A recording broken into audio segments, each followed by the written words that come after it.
Обеспечить тщательную подготовку к форуму алтаистов поручил президент Алмазбек Атамбаев на встрече с советником Мирой Карыбаевой. Внесены изменения в закон об устойчивом развитии эколого-экономической системы ИСЭКУЛЬ. К 1 декабря будет проведена полная инвентаризация всего государственного имущества всех предприятий страны. В эфире новости, в студии работает Нурсултан Джакатбеков. Здравствуйте. Обеспечить тщательную подготовку к форуму алтаистов поручил президент Алмазбек Атамбаев на встрече с советником Мирой Карыбаевой. Форум «Алтайская цивилизация и родственные народы алтайской языковой семьи» пройдет в Кыргызстане с 20 по 22 июля этого года. Форум станет новой площадкой для обсуждения результатов научных исследований, образовательных и культурных проектов, направленных на укрепление гуманитарных связей народов, населяющих обширные территории Евразии на основе общих алтайских языковых, этногенетических и историко-культурных связей. Внесены изменения в закон об устойчивом развитии эколого-экономической системы ИСЭКУЛЬ.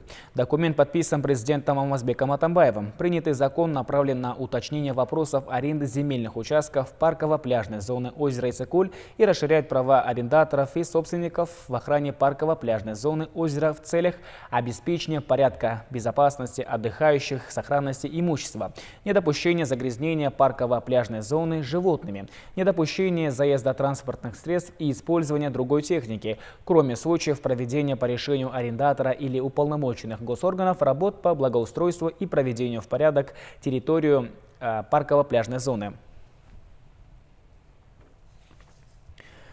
К 1 декабря будет проведена полная инвентаризация всего государственного имущества всех предприятий страны.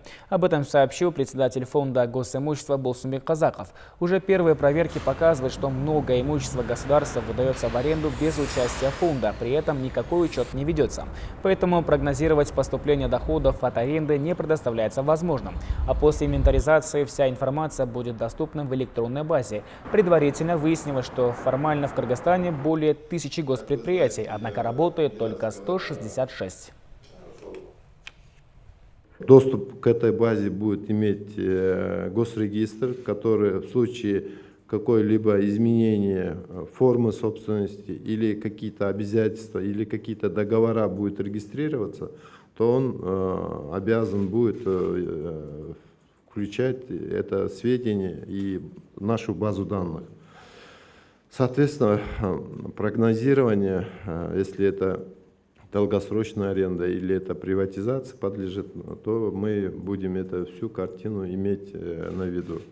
Соответственно, общественный контроль появится. Бакыт Төребаев выдвинут партией «Өнүгүү Прогресс» на президентский пост. Решение принято на съезде политической организации. Делегаты форума поддержали своего лидера. Ранее в ЦИК подали заявление о намерении баллотироваться на главный политический пост страны Назарбек Нышанов, Эмирбек Текебаев, Тимир Сариев и Арстанбек Абдулдаев. А сегодня в Центр избирком поступило заявление о самовыдвижении кандидатом на должность президента от директора объединения Института общественного анализа Риты Карасартовой. Таким образом, по состоянию на 27 июня в Центральную избирательную комиссию поступили 4 заявления от граждан о самовыдвижении кандидатом на должность президента и одно решение от политпартии Акшумкар.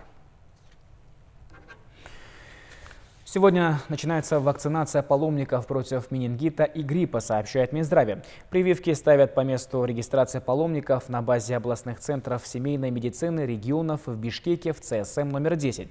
Всего в этом году паломников 4585. Иммунизация завершится к 20 июля.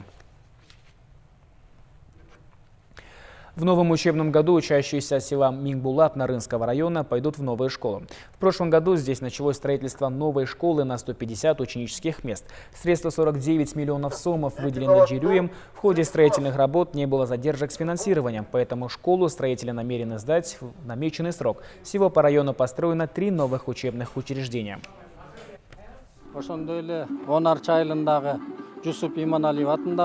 Кроме того, в этом году будут сданы 2 новые школы в селах Он-Арча и Ортасас, а в следующем году намерены капитально отремонтировать порядка 10 школ. В Чолпан-Ате состоялось 9-е заседание молодежной межпарламентской ассамблеи государств-участников СНГ. В мероприятии приняли участие представители молодежных делегаций Азербайджана, Беларуси, Казахстана, Молдовы, Российской Федерации, Таджикистана и Кыргызстана. Участники обсудили роль молодежи в противодействии современным вызовам и угрозам терроризма и экстремизма, вопросы подготовки к 19-му Всемирному фестивалю молодежи и студентов, о деятельности Федерального агентства по делам СНГ.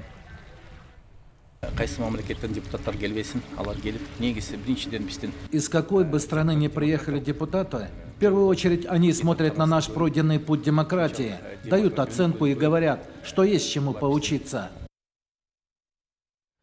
Весь год самые талантливые ребята Чуйской области в возрасте от 4 до 18 лет участвовали во всевозможных областных конкурсах. И вот сегодня состоялся гала-концерт «Сары Өзен Чолпондоро», на котором были подведены итоги и выбраны самые одаренные дети области. Подробнее в сюжете Елены Ткаченко.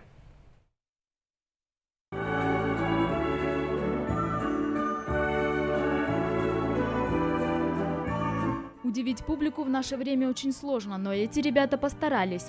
Каждая команда приготовила яркий и запоминающийся номер, ведь по ним оценивали труд всего района. Забавные клоуны и цирковые лошадки за кулисами превратились в дошколят, которые ходят в Токмокский детский сад. Мне очень понравилось выступать в Сары Өзен Чолпондоро конкурсе. Я очень благодарна, что меня взяли туда. Мен атым Жаркына, мен бүгін лошадка билеген. Подготовка к фестивалю шла весь год. Выступления были на таком уровне, что иногда казалось, что на сцене не дети, а настоящие профессиональные артисты. Жюри было очень нелегко выбрать победителя, но гран-при досталось Джеильскому району Чуйской области. Я горжусь тем, что наш район одержал победу. В Кыргызстане очень много талантливых детей. Нельзя сказать, что кто-то выступил хуже, кто-то лучше. Все ответственно готовились, все молодцы. Будем стараться продолжать в том же духе. Ребята, которые занимаются творчеством, вряд ли найдут время на что-то плохое. Поэтому важно, чтобы государство поддерживало такие мероприятия. Уровень каждым годом растет. Мне это очень радует. Каждым годом растет. Костюмирование, сценарии шикарные. И дети как поступают, как профессиональные коллективы даже. Вот дай бог, чтобы наши дети выступали не только в сцене филармонии, а в мировых сценах. Дай бог. Вот мы хотим этого, желаем. В год нравственности, воспитания, культуры такой фестиваль особенно актуален, потому что, воспитывая в детях любовь к культуре, мы получим высоконравственное поколение. Елена Ткаченко, Азамат Кадыртуктоев, Общественный, Первый канал. Молодой аргентинец уже успел сделать жизни сотен людей лучше и комфортнее. Он печатает протезы на 3D-принтере и продает их по минимальной цене. Благодаря ему многие дети смогли писать на школьных уроках и играть с друзьями. Подробности в следующем материале. На уроке по художественному творчеству в Буэнос-Айресе 8-летняя аргентинка Каори показывает, что может делать благодаря своему новому протезу. Девочка родилась без пальцев. О том, чтобы кататься на велосипеде или прыгать через скакалку, даже и не мечтала. Но теперь все изменилось, ведь у нее появилась рука в супергеройских цветах. Я попросила, чтобы она была как холодное сердце, но получила в таких цветах, и теперь я как чудо-женщина. Протез девочка получила благодаря аргентинскому студенту Хино Тубаро. 21-летний молодой человек основал проект под названием «Конечности». Он печатает все детали на 3D-принтерах. Благодаря ему сотни аргентинских детей получили возможность самостоятельно играть в мяч, учиться или рисовать. Когда я был совсем маленьким, я разбирал дома все, что находил, все электроприборы. Я делал это ножом или, если получалось, шуруповертом. Представьте, 5-6-летний малыш ходит по дому с горячим ножом. Я нагревал его на плите и режет все подряд, например, гладильную доску. Я подумал, ого, я могу разрезать мамину доску на кусочки и сделать что-то новое. Родители Хино не останавливали, наоборот, записали в клуб электромехаников. Со временем молодой изобретатель начал получать награды. Его похвалил даже бывший президент США Барак Обама. Хино – яркий пример. Когда он был подростком, то изучал работу 3D-принтеров в Национальном молодежном научном лагере в Западной Вирджинии. Его он посетил через посольство США. Там он изучил последние технологии. Когда он вернулся в Аргентину, то стал сооснователем компании, которая использовала эти знания. К нему обратилась женщина, которой нужен был протез для ее сына Филиппе. Обычно в США такие протезы стоят десятки тысяч долларов. Через несколько недель Филиппе уже смог ездить на велосипеде и ловить рыбу. С тех пор более 1000 аргентинцев обратились к Хину за помощью. Стоят протезы изобретателя не десятки тысяч, а несколько десятков или сотен долларов каждый. Лучшая благодарность – восхищенные отзывы людей. К моей дочке подошли 2 детей. Они были в восторге, глядя на протез. Спрашивали, что это. Они даже просили его померить. Они были в полном восторге, хотя на самом деле устройство достаточно простое. Протезы Хину позволяют детям почувствовать себя супергероями. Просто счастье. Этот протез на самом деле принес мне много счастья, согрел душу. Удивительно, что технологии помогают достичь такого. Хину надеется, что в будущем сможет помочь еще большему числу людей, пока время его ограничено, ведь он продолжает учиться.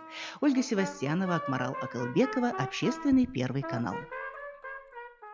На железнодорожной станции в бельгийской столице на обозрение снова выставили кости мамонта. Предполагается, что это привлечет внимание людей к богатому геологическому наследию Бельгии. В этой небольшой стране было обнаружено неожиданно много останков древних животных. Подробности далее.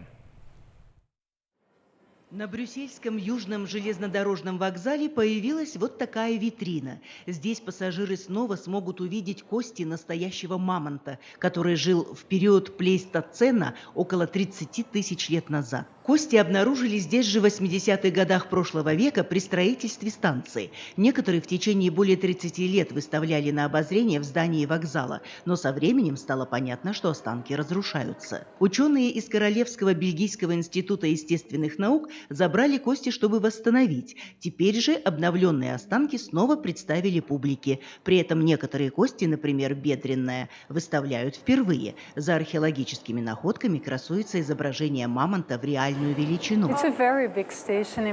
Для Брюсселя это очень большая станция. Сюда прибывает много международных поездов. Надеюсь, обновленный мамонт привлечет внимание. Эти прекрасные останки снова выставили вместе. Надеюсь, люди заинтересуются и, возможно, посетят наш музей. Археологический музей Брюсселя надеется, что экспозиция привлечет внимание к богатому археологическому прошлому страны. Здесь нашли неожиданно много останков мамонтов и динозавров. Палеонтологи говорят, что мамонты – это прародители современных слонов. Они жили на территориях современных Европы, Северной Америки и Северной Азии. Мамонтов обнаруживали в Бельгии больше всего в XIX веке во время строительства дорог. Их находили, когда люди просто копали лопатами. В XX веке их также продолжали находить. В Институте естественных наук представлены полные скелеты. Большинство на 90% состоят из настоящих останков. Коллекция включает знаменитые скелеты игуанодонтов. Около 30 было обнаружено в 80-х годах XIX века в районе города Бернисар на границе с Францией. Игуанодонты – растительноядные животные огромных размеров. Они появились около 160 миллионов лет назад. На выставке они представлены на 2 лапах, хотя ученые уже выяснили, что они ходили на 4.